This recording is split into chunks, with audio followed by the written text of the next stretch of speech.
नमस्कार जय माँ बरुणेई सोनालिका किचेन खोर्धा को स्वागत। आशा करुछि आपण माने भलरे थिबे। जंता रुटी किपरि बनाउछि शेष जाए भिडियोटी को देखंतु। प्रथमे आमे गैस रे एक कड़ाई बसेइबा। कड़ाई गरम होई सलाणी सेथिरे आमे पानी देबा। तापर आमे अल्प लूण पकेइबा, अल्प चीनी पकेइबा, तेजपत्र पकेइबा, घिओ पकेइबा। आपण चाहिले एठी तेल भी पकेइ परिबे। तापर आमे मिसेई ताकू पानी को फुटिबा को छाड़ी देबा। देखंतु पानी फुटी आसिलाणी।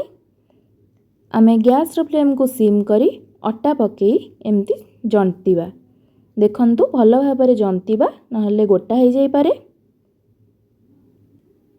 तापरे आमे गैस को ऑफ करी 5 मिनिट पर्यंत घोड़े छाड़ी देबा।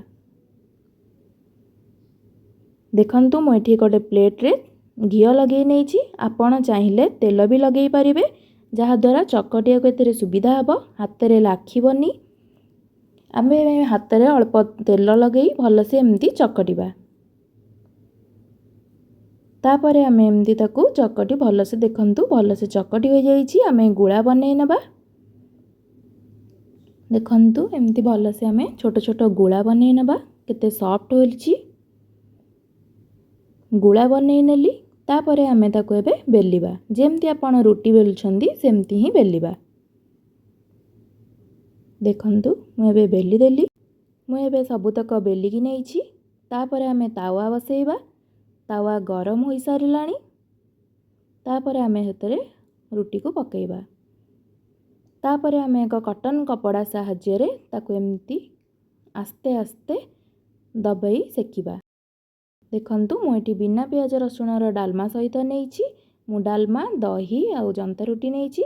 आपण चाहिले जे कोनोसी तरकारी सहित नै परिबे।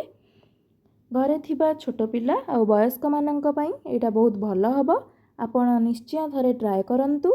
बहुत नरम भी हबो। जदि आपनको मो भिडियोटी भल लागि थाए लाइक शेयर सब्सक्राइब करंतु। एपरि नुआ नुआ रेसिपी जानिबा पई पाखरे थिबा बेल आइकन टी को दबाई दियंतु। रहिली नमस्कार।